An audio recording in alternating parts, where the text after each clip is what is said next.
আসসালামু আলাইকুম। গ্রো স্কিলের পক্ষ থেকে সবাইকে স্বাগতম জানাচ্ছি। টেকনিক্যাল এসইওর ধারাবাহিক টিউটোরিয়ালে আজকে আমরা এই পর্বে কথা বলবো রোবটস মেটা ডাইরেক্টিভস নিয়ে। গত পর্বে আমরা দেখেছিলাম রোবট টেক্সট নিয়ে। তো রোবট টেক্সট আসলে কি জিনিস, সেটা হলো যে কোনো একটি ওয়েবসাইটের কোনো পেজকে অথবা কোনো ডিরেক্টরিকে অথবা কোনো ফাইলকে যদি আমরা চাই যে সার্চ ইঞ্জিন ক্রল না করুক, সেক্ষেত্রে আমরা রোবট টেক্সটের মাধ্যমে সার্চ ইঞ্জিন ক্রলারকে একটা ইনস্ট্রাকশন দিতে পারি। তো আমরা ওখানে একটা বিষয় দেখেছিলাম যে আমরা যদি কোনো পেজকে রোবট ডট টেক্সটের মাধ্যমে ডিসঅ্যালাউ করে দিই, অর্থাৎ রোবট ডট টেক্সটের মাধ্যমে কোনো পেজকে যদি আমরা ব্লক করে দেই, তারপরেও কিন্তু সার্চ ইঞ্জিন বিভিন্নভাবে সেই পেজটাকে ইন্ডেক্স করে ফেলতে পারে। তো আমাদের যদি কখনো এরকম দরকার হয় যে সত্যিকার অর্থেই আমরা এমন কোনো পেজকে সার্চ ইঞ্জিন ক্রলারে দেখাইতে চাচ্ছি না, সেক্ষেত্রে আমাদের অবশ্যই রোবটস মেটা ডাইরেক্টিভসের মাধ্যমে ক্রলারকে ইনস্ট্রাকশন দিতে হবে। রোবট মেটা ডাইরেক্টিভস এই ভিডিওতে আজকে আমরা যে সকল টপিকস নিয়ে কথা বলবো, যে what is robot meta directives, robot meta directives বলতে আসলে কি বোঝানো হচ্ছে, types of robots meta directives, কত ধরনের রোবট মেটা ডাইরেক্টিভস রয়েছে, রোবটস মেটা ট্যাগ এবং এক্স রোবট ট্যাগ কি জিনিস, কিভাবে আমরা সার্চ ইঞ্জিন ক্রলারের ইন্ডেক্সেশন কন্ট্রোল করতে পারি এবং এই কন্ট্রোল করার জন্য কতগুলো প্যারামিটারস আছে, এই বিষয়গুলো নিয়ে আমরা 4 নাম্বার পয়েন্টে আলোচনা করব। 5 নাম্বার পয়েন্টে যে বিষয়টা নিয়ে আলোচনা করব সেটা হলো practical implementation of meta robots and x robot tags, অর্থাৎ আমাদের কোনো একটি ওয়েবসাইটে আমরা কিভাবে মেটা রোবটস এবং এক্স রোবটস ট্যাগ ব্যবহার করে সার্চ ইঞ্জিন ক্রলারকে ইনস্ট্রাকশন দিতে পারি। তো চলুন শুরু করা যাক। প্রথমে জেনে নেওয়া যাক রোবটস মেটা ডাইরেক্টিভস বলতে কি বোঝানো হয়। তো রোবটস মেটা ডাইরেক্টিভসকে অনেক সময় মেটা ট্যাগও বলা হয়। এটা মূলত বেশ কিছু কোডিংয়ের সমন্বয়, যেই কোডগুলোর মাধ্যমে বিভিন্ন সার্চ ইঞ্জিন ক্রলারকে বলে দেওয়া হয় একটা ওয়েবসাইটের কোন পেজগুলোকে অথবা কোন ফাইলগুলোকে সে ক্রলিং এবং ইন্ডেক্সিং করতে পারবে। ধরনের মেটা ডাইরেক্টিভস রয়েছে, একটাকে বলা হচ্ছে HTML মেটা রোবটস ট্যাগ এবং আরেকটিকে বলা হচ্ছে এক্স রোবটস ট্যাগ।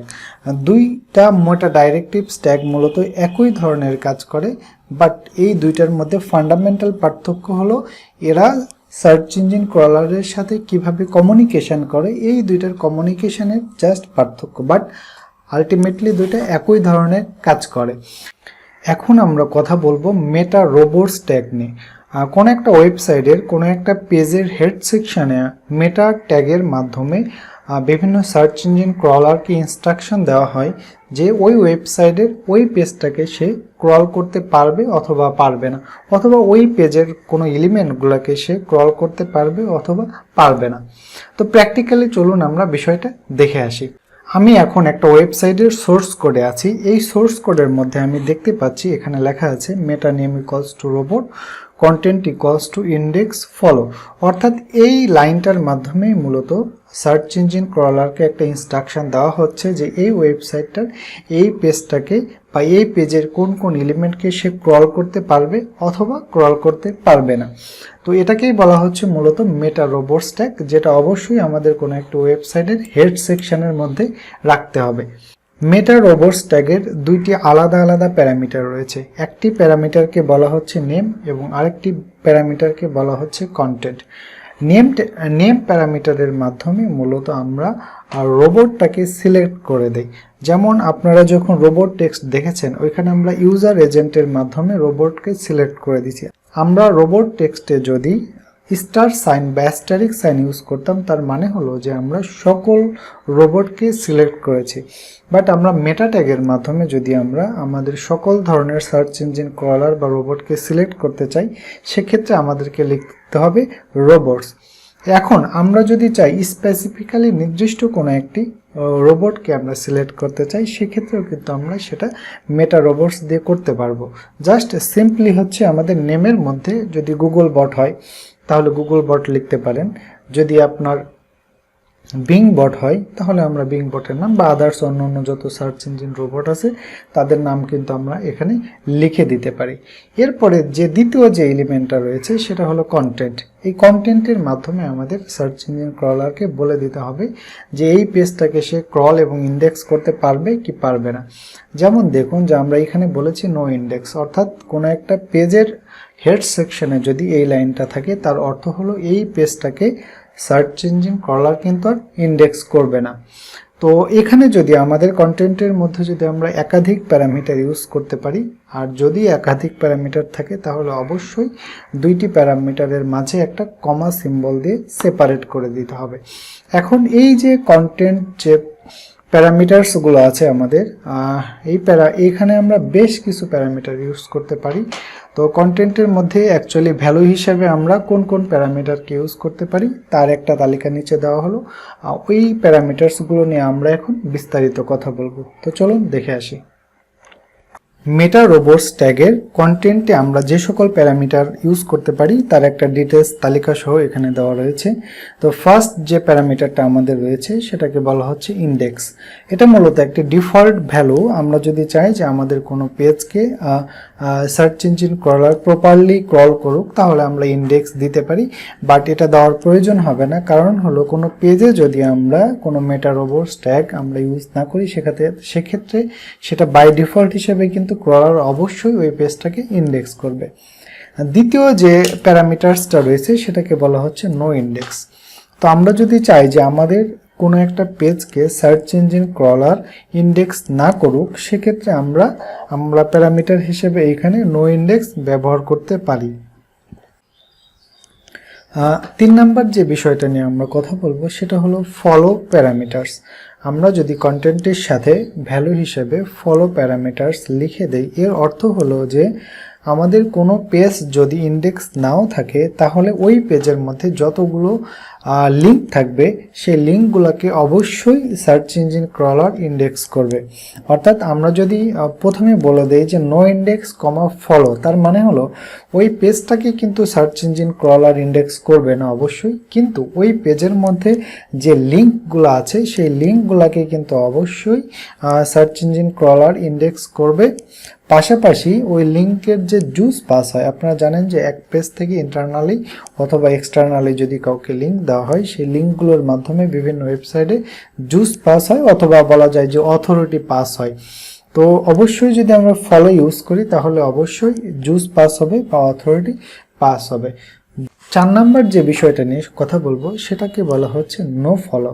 অর্থাৎ আমরা প্যারামিটার হিসেবে যদি নো ফলো ইউজ করি তাহলে যে বিষয়টা হবে যে ওই পেজের মধ্যে যে লিঙ্কগুলো থাকবে সেই লিঙ্কগুলোকে সার্চ ইঞ্জিন ক্রল করবে না, এবং নো ফলো থাকার কারণে ইন্টারনালি হোক বা এক্সটার্নালি হোক যে লিঙ্কগুলো আছে সেই লিঙ্কগুলো দিয়ে কোনো জুস পাস হবে না।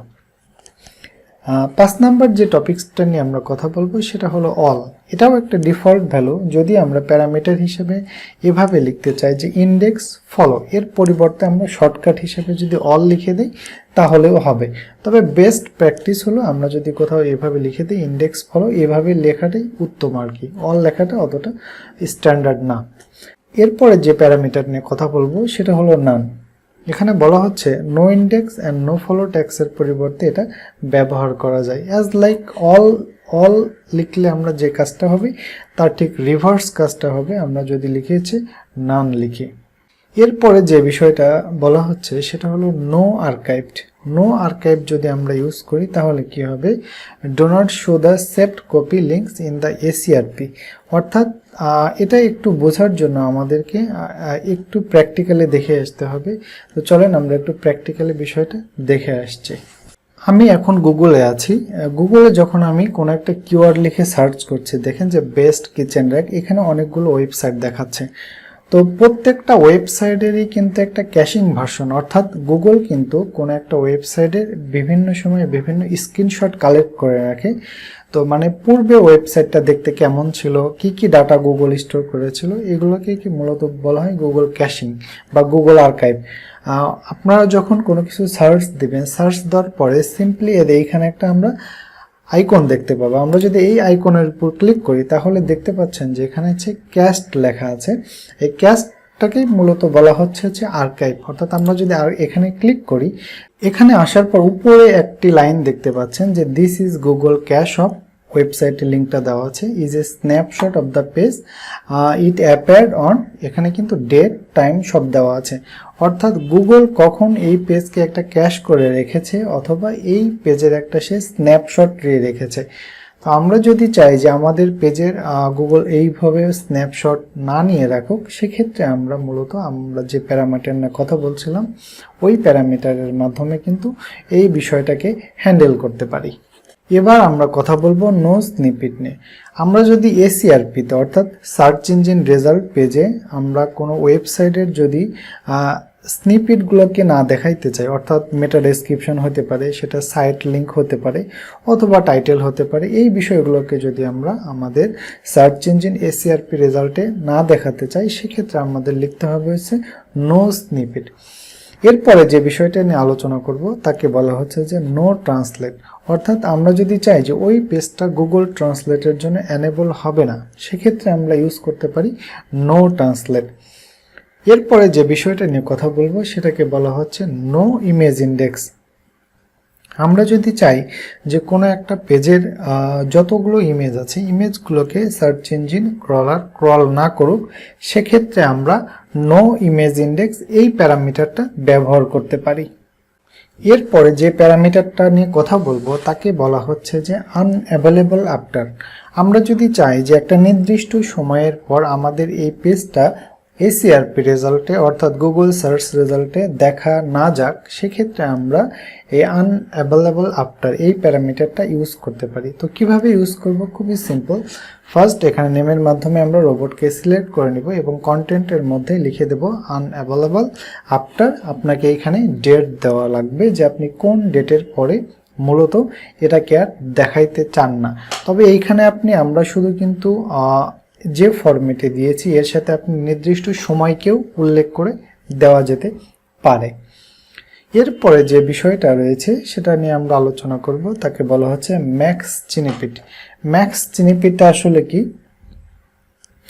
সেটা হলো যে আমরা যদি আমাদের যে মেটা ডেসক্রিপশন শো করে গুগল সার্চ রেজাল্টে, এই মেটা ডেসক্রিপশনে কত ওয়ার্ড পর্যন্ত আমরা মূলত আমাদের সার্চ ইঞ্জিনে দেখাইতে চাই, এটাকেই মূলত বলা হচ্ছে ম্যাক্স স্নিপেট। উদাহরণ দেখেন যেখানে কিভাবে লিখতে হবে, ম্যাক্স স্নিপেট তারপরে কোলন দিয়ে 50, অর্থাৎ আমাদের যে মেটা ডেসক্রিপশন রয়েছে সেই মেটা ডেসক্রিপশনে আমরা মূলত 50 ক্যারেক্টার পর্যন্ত দেখাইতে চাচ্ছি। এখানে আরও দুইটা ইম্পর্টেন্ট ভ্যালু ইউজ করা যায়। একটাকে বলা হচ্ছে জিরো, অর্থাৎ আমরা ম্যাক্স স্নিপেট হিসেবে যদি এখানে জিরো ইউজ করি তাহলে কি হবে, যেখানে বলা হচ্ছে যে no snippet is to be shown equivalent to no snippet. অর্থাৎ আমরা যদি এখানে নো স্নিপেট দেই, অর্থাৎ এখানে জিরো দিলেও যা হবে, আর আমরা যদি নো স্নিপেট দিই একই কাজ করবে। আরেকটা ভ্যালু এখানে রয়েছে, সেটা হচ্ছে -1 ভ্যালু বা -1 নেগেটিভ ভ্যালু। এটা দিলে কি হচ্ছে দেখেন, এখানে বলছে যে Google will choose the snippet length that is believes it most effective to help user discover your content and direct user to your site. অর্থাৎ আমরা যদি -1 ভ্যালু ব্যবহার করি, সেক্ষেত্রে কিন্তু মেটা ডেসক্রিপশন কতটুকু দেখাবে, কোথা থেকে দেখাবে, এর সম্পূর্ণ দায়িত্ব কিন্তু তখন গুগলের। তো গুগল তখন আমাদের তার পছন্দ মতো মেটা ডেসক্রিপশন আমাদের ওয়েবসাইট থেকে পিক করে সে দেখাবে। এখন যে বিষয়টা নিয়ে কথা বলবো সেটা হলো ম্যাক্স ভিডিও প্রিভিউ। তো ম্যাক্স ভিডিও প্রিভিউ এর কাজটা কি, সেটা হলো যে এখানে আপনারা দেখতে পাচ্ছেন lets you specify a maximum duration in seconds of an animated video preview. অর্থাৎ কত সেকেন্ড পর্যন্ত কোনো একটা ভিডিওর আমরা প্রিভিউ দেখাতে চাই, এটা আমরা এই প্যারামিটারের মাধ্যমে ডিফাইন করে দিতে পারি। এর প্যারামিটার হিসেবে অনেকগুলো ভ্যালু ইউজ করা যেতে পারে। ফার্স্ট অন, আপনি যদি যেমন এখানে লেখা আছে 30 মিনস হচ্ছে 30 সেকেন্ডস কোনো একটা ভিডিওর প্রিভিউ দেখা যাবে। এখন প্রশ্ন হলো যে এখানে যদি আমরা জিরো ইউজ করি তাহলে কি হবে। এখানে বলা হচ্ছে দেখেন at most static image may be used, অর্থাৎ আপনার প্রিভিউ হিসেবে জাস্ট আমরা একটা স্ট্যাটিক ইমেজ দেখতে পারবো যদি আমরা জিরো ইউজ করি। অ্যাজ লাইক বলা যেতে পারে আমরা জাস্ট ভিডিওর থাম্বনেইলটা দেখতে পারবো, আদারওয়াইজ অন্যান্য প্রিভিউ আমরা দেখতে পারবো না। আর যদি হচ্ছে আমরা -1 ভ্যালু ব্যবহার করি, দেয়ার ইজ নো লিমিট, অর্থাৎ এই যে ভিডিও প্রিভিউ লিমিট -1 ইউজ করলে কোনো ভিডিও প্রিভিউ লিমিট থাকবে না, অর্থাৎ আনলিমিটেড পর্যন্ত আমরা ভিডিও প্রিভিউ দেখতে পারবো। ম্যাক্স ইমেজ প্রিভিউ এই প্যারামিটারের সাহায্যে কোনো একটা পেজে একটা ইমেজের কোন সাইজ দেখা যাবে, কোন সাইজের প্রিভিউ দেখা যাবে, এটা আমরা ডিফাইন করে দিতে পারি। ম্যাক্স ইমেজ প্রিভিউ এর 3টা আলাদা আলাদা ভ্যালু হতে পারে, একটাকে বলা হচ্ছে নান, 2 নাম্বার হচ্ছে স্ট্যান্ডার্ড এবং 3 নাম্বার হচ্ছে লার্জ। যদি আমরা হচ্ছে নান ইউজ করি তাহলে যেটা হবে যে no image preview is to be shown, অর্থাৎ নান ইউজ করলে কোনো ইমেজ প্রিভিউ দেখা যাবে না। যদি আমরা স্ট্যান্ডার্ড ইউজ করি a default image preview may be shown, default image প্রিভিউটা আমরা দেখতে পারবো। আর যদি আমরা লার্জ সাইজ ইউজ করি এ লার্জ ইমেজ প্রিভিউ করবে।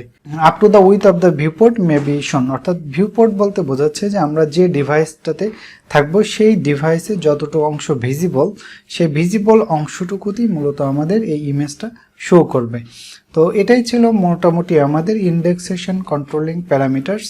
যদিও এই বিষয়টা নিয়ে আমরা একবার কথা বলেছি, আবার একটু এই বিষয়টা নিয়ে কথা বলছি, সেটা হলো handling combined indexing and serving directives.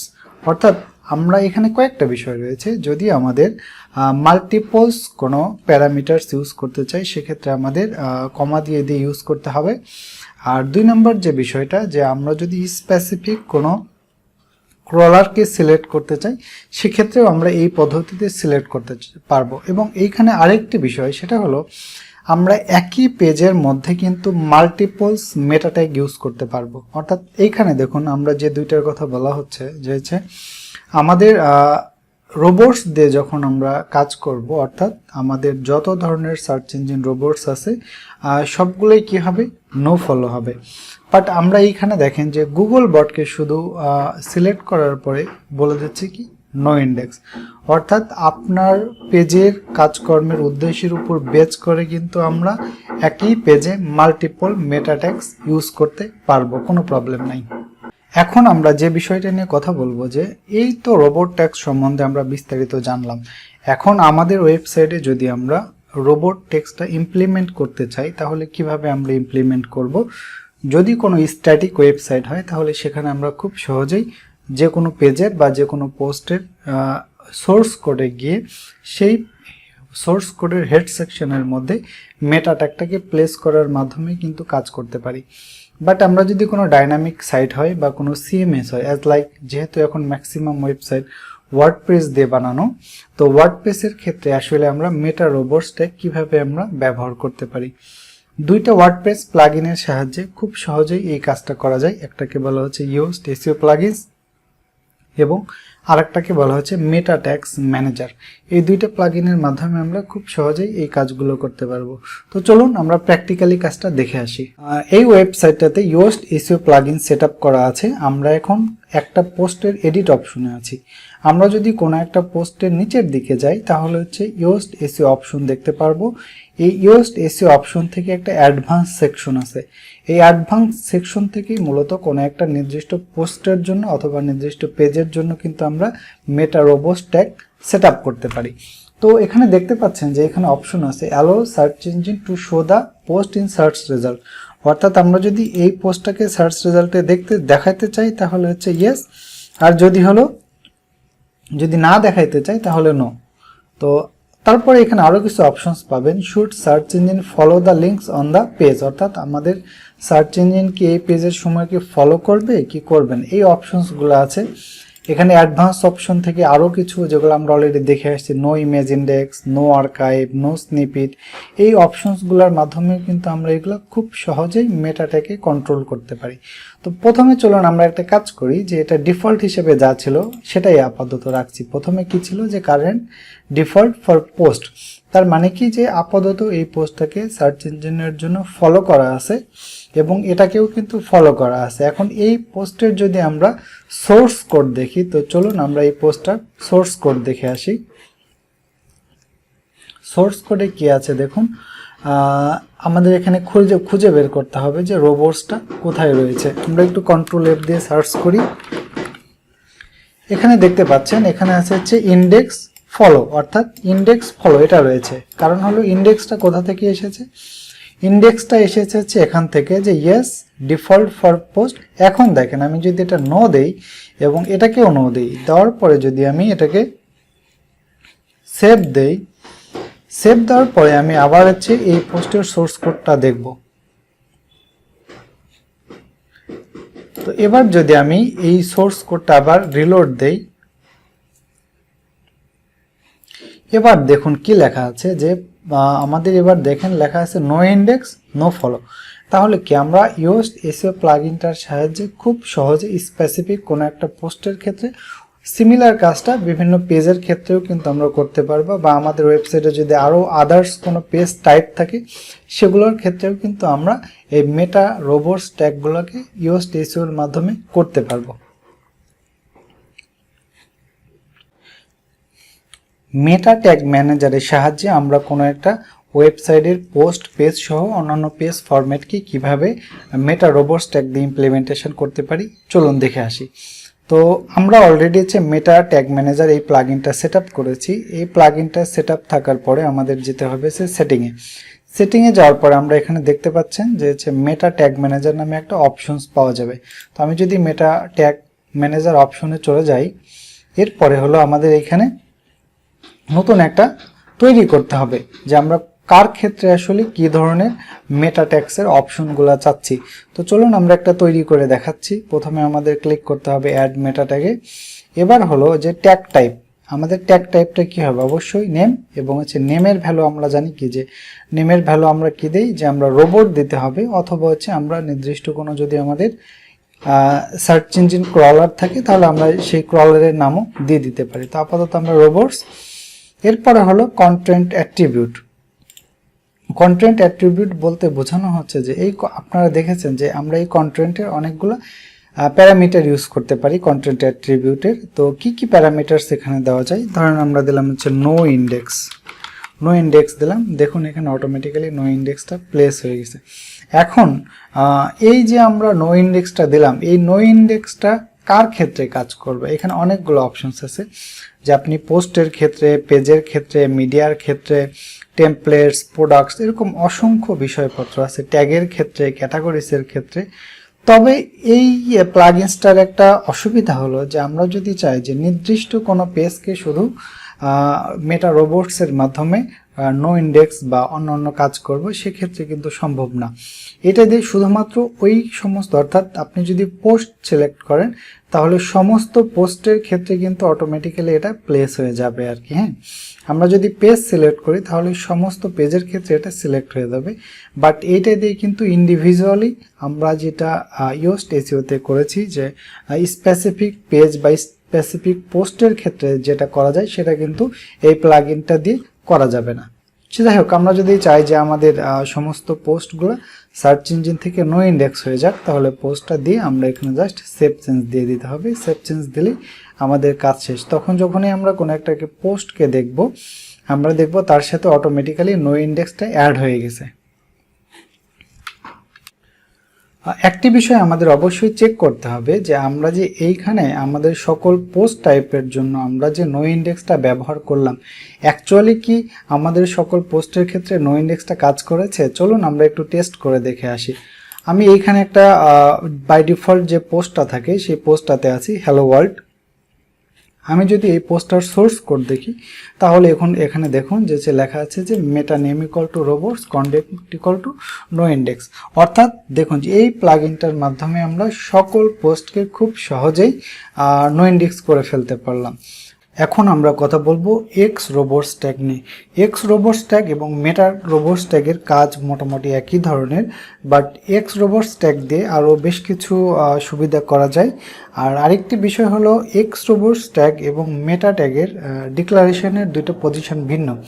আমরা জানি যে মেটা রোবটস ট্যাগটা মূলত আসলে কোনো একটা HTML অর্থাৎ কোনো একটা ওয়েবসাইটের হেড সেকশনে দিতে হয়। পক্ষান্তরে আমাদের এক্স রোবটস ট্যাগটা মূলত বিভিন্ন সার্ভারের HTAccess ফাইলের মাধ্যমে, অর্থাৎ HTTP হেডার ফাইলের মধ্যে এক্স রোবটস ট্যাগগুলো আমাদের প্লেস করতে হয়। তো এই আমরা জানি যে মেটা রোবটস ট্যাগ দিয়ে যে কাজগুলো করা যায়, অর্থাৎ কোনো পেজটাকে যেমন ইন্ডেক্স অথবা নো ইন্ডেক্স এটা করতে পারি, এবং ফলো বা নো ফলো ওই পেজের মধ্যে যে লিঙ্কগুলো আছে তারা কি আমাদের ক্রলার ফলো করবে নাকি ফলো করবে না, এই ধরনের বিষয়গুলো কিন্তু আমরা মেটা রোবটস দিয়ে ডিফাইন করতে পারি। বাট আমরা মেটা রোবটস ট্যাগ দিয়ে আরেকটা কাজ করতে পারি না, যে আমরা যদি নির্দিষ্ট কোনো ফাইলকে যদি ইন্ডেক্সেশন বন্ধ করতে চাই বা ক্রলিং বন্ধ করতে চাই, এটা কিন্তু মেটা রোবটস ট্যাগ দিয়ে পসিবল হয় না। বাট এক্স রোবটস ট্যাগ দিয়ে এটা করা সম্ভব হয়। যেমন আমাদের পেজে যদি কোনো ফ্ল্যাশ ফাইল অথবা কোনো ভিডিও ফাইল থাকে, তাদের ইন্ডেক্সেশন কিন্তু আমরা এক্স রোবটস ট্যাগ দিয়ে বন্ধ করতে পারি। এবং আরেকটা বিষয় হলো ইম্পর্টেন্ট বিষয়, যে কোনো পেজকে ব্লক না করেই ওই পেজের মধ্যে যদি কোনো ইমেজ থাকে, ভিডিও থাকে, তাদেরও ইন্ডেক্সেশন বন্ধ করা যায় এক্স রোবটস ট্যাগের মাধ্যমে। আরেকটা বিষয় হচ্ছে, যদি কোনো ওয়েবসাইটের সোর্স কোডে আমাদের অ্যাক্সেস না থাকে, সেক্ষেত্রেও কিন্তু আমরা ওই ওয়েবসাইটের বিভিন্ন এলিমেন্টকে অথবা বিভিন্ন পেজকে এক্স রোবট ট্যাগের মাধ্যমে আমরা বন্ধ করে দিতে পারি। এক্স রোবট ট্যাগটা মূলত আমাদের সার্ভারের htaccess ফাইল অথবা আমাদের আরও কিছু কনফিগারেশন ফাইল আছে, সেই ফাইলের মধ্যে আসলে প্লেস করতে হয়। যদি এখানে একটা এক্সাম্পল দেখানো হয়েছে, যদি আমরা চাই যে আমাদের ওয়েবসাইটের যত পিডিএফ ফাইল আছে সেগুলো ক্রলার থেকে নো ইন্ডেক্স হবে অথবা নো ফলো হবে, সেক্ষেত্রে কিন্তু আমরা অ্যাপাচি সার্ভারের ক্ষেত্রে প্রথম যে প্যাটার্ন আছে এভাবে htaccess সার্ভারের htaccess ফাইলে দিতে পারি। যদি আমাদের nginx সার্ভার হয়, সেক্ষেত্রে আমরা সেকেন্ড পদ্ধতি, এই পদ্ধতিতে মূলত আমরা দিতে পারি। তো কোনো একটি ওয়েবসাইটে এক্স রোবট ট্যাগ আছে কিনা এটা কিন্তু আমরা খুব সহজেই চেক করতে পারি। এর জন্য অনেকগুলো টুলস আছে। গুগল ক্রোমের হচ্ছে ওয়েব ডেভেলপার টুলস আছে, HTTP লাইভ হেডার আছে। এই ধরনের গুগল ক্রোমের এক্সটেনশনের সাহায্যে খুব সহজেই কোনো পেজে আসলে আমাদের এক্স রোবট ট্যাগ আছে কিনা সেই বিষয়ে কিন্তু আমরা চেক করতে পারি। তো চলুন এক্সাম্পল দিয়ে আমরা আসলে বিষয়টা দেখে আসি। আমি এখন live HTTP header Google Chrome এক্সটেনশনে আছি। তো এখানে আমরা দেখতে পাচ্ছি, আমরা যে কোনো একটা লিঙ্ক এখানে ওপেন করা আছে, সেই লিঙ্কটাতে আপনারা দেখতে পাচ্ছেন এক্স রোবট ট্যাগ হচ্ছে নো ইন্ডেক্স করা আছে। অর্থাৎ সার্ভার থেকে HTTP হেডারের মাধ্যমে আমাদের ব্রাউজারে যে রিকোয়েস্টগুলো আসে, সেই রিকোয়েস্টগুলো কিন্তু আমরা চেক করলেই বুঝতে পারবো যে হচ্ছে আমাদের ওই ওয়েবসাইটে বা কোনো একটা ওয়েবসাইটের নির্দিষ্ট কোনো পেজে এক্স রোবট ট্যাগটা ব্যবহার করা হয়েছে কিনা। মেটা রোবটস ডাইরেক্টিভস নিয়ে আলোচনা আজকে আমাদের এখানেই শেষ। আপনাদের যদি এই বিষয়ের উপর আরও কোনো কোশ্চেন থাকে আমাদের কমেন্ট করে জানাতে পারেন। নেক্সটে আমরা টেকনিক্যাল এসইওর আরও নতুন একটি বিষয় নিয়ে কথা বলবো। তো আজকে এ পর্যন্তই, সবাই ভালো থাকবেন, আল্লাহ হাফিজ।